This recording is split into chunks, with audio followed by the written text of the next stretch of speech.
When injustice becomes law, resistance becomes a duty. The people of West Cameroon have a duty to resist your oppression.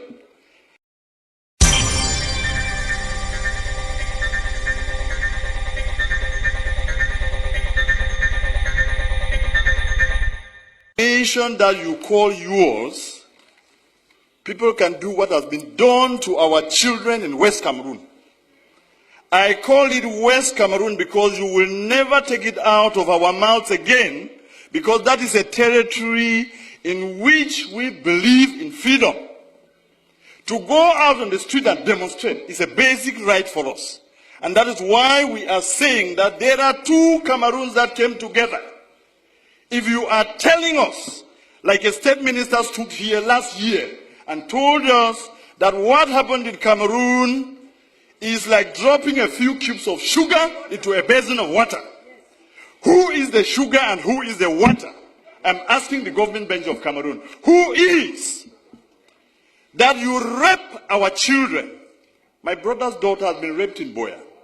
I swear to you, the government of this country, does the president of this country know that the governors and the DOs and all the administrators who are sent to West Cameroon are out there behaving exactly like an army of occupation?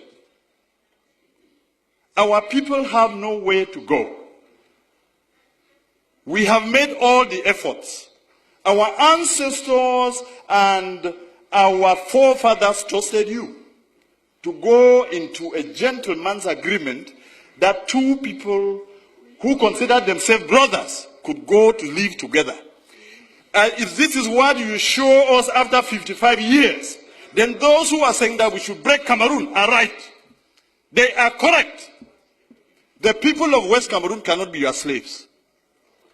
The people of West Cameroon are not, you did not conquer them in war. If this is what you are saying that we should live in, I say simply, no, it will not work. How do you have an army that's supposed to protect children? Step out there, beat them, and rape some. It is not heard of in any country.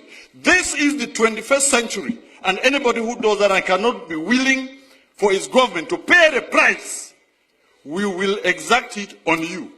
Because you are making us believe that we went to the wrong place.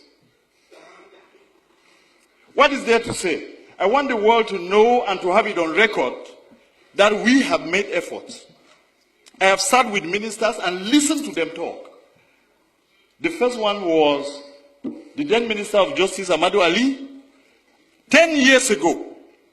And I took my time, drove from Kombo to Yaoundé to tell him something is brewing out there. This thing that you people are sending gendarmes to beat people up and say all of these things, there is pain in West Cameroon. And as Minister of Justice, be very careful. What happens there? And he turned around, looked at me, and told me, Mr. Wirba, it is your people who choose to come here. He is alive. He told me. Last week, I went to see the Minister of Higher Education,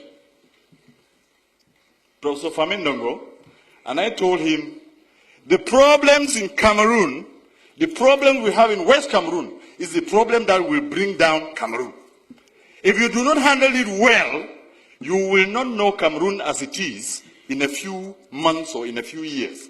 When people have had pent-up anger and pain, humiliation, for over 50 years, when it bursts out, you will never be able to control it. And I told him. And simply what he asked me was, qu'est-ce que vous allez faire? Because you have your army of occupation out in West Cameroon, you believe that when the people will rise, even if you took the whole of the French army and added to yours, you will never bring them down. And we have no need for that. We don't have any need for that in the 21st century. I was one of the believers in a unified Cameroon. And I want to tell this house that what has happened to those children in Boya University and in Bamenda has convinced me that the people who say Cameroon should go in two parts are correct. And there are more and more of us out there who now believe that it is the ultimate end.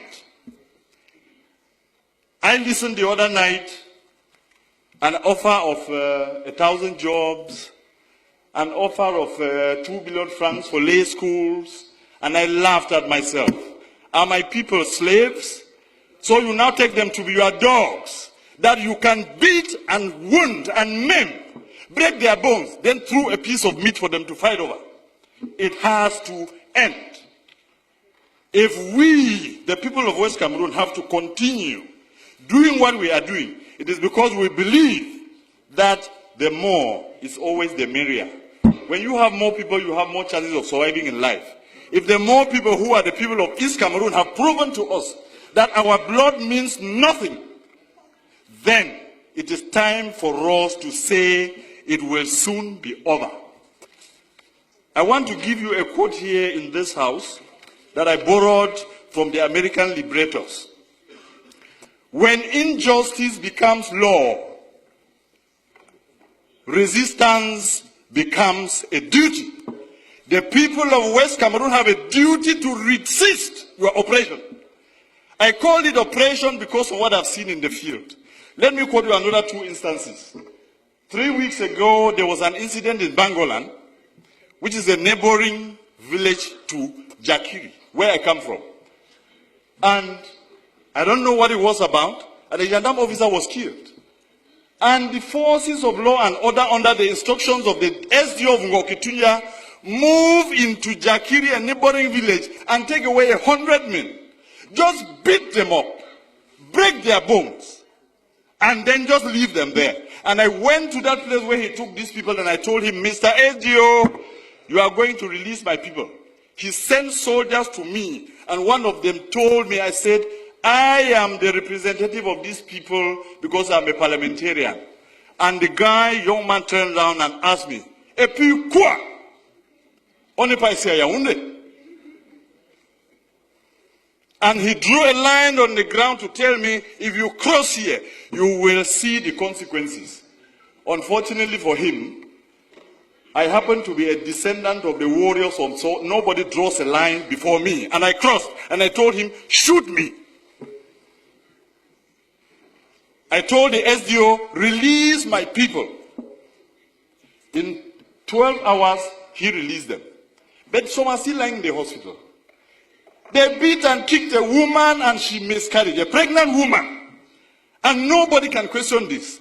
That is the reason in this master plan to finish our culture and our people. You have chosen that every single administrator or every commander of the army is from East Cameroon. That is why they sit there and they can kill the people without remorse. This has to end.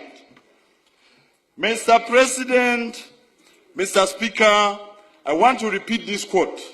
When injustice becomes law, resistance becomes a duty. We, the people of West Cameroon, will resist you, and if you want to take that territory by force, you will kill to the last man before you take it. And you can start from me today. You can start from me. It has to end. Somebody has to know that this is not how you treat a people. 50 years is too long. 50 years is a very, very long time. And we come here and sit just talking about the budget. You normalize murder. You normalize rape. Mr. Speaker, I am sorry to tell you that this is part of the resistance. You will hear me to the end. When injustice becomes law, resistance becomes a duty. It is my duty to defend my people. You will not stop me because of lack of time. Or if you want to, you can call your brutal gendarmes to come and kill me here. I will not. I will not. I want you to hear this, Mr. Speaker, that my people are suffering, and that the cube of sugar that was defined in this house. Are you just angry, Mr. Speaker, that the person you considered your slave, a slave has risen in the master's house and is asking a question? I have. Mr. Speaker, I'm telling you, this is part of my resistance, and you will hear me to the end. Bring the brutal soldiers who raped our daughters to take me out of here. I will say it to my end. I will say it to the end. There is nothing you can do to me. I'm wondering whether His Excellency the President of the Republic knows that the governors and the DOs are behaving exactly when they are posted to West Cameroon as colonial masters. When they abuse people and insult them and do all they have done, we have to resist, and we have to tell you our people will not be brought down because we came into this union as equal partners. Yes, sir. And I am done. And I am done. And we will resist. And there is nothing you can do to stop us, because this is part of our culture that we inherited. You people who fear every administrator and every ruler, we challenge our rulers, we take them to task, and that is why they are accountable. Thank you very much.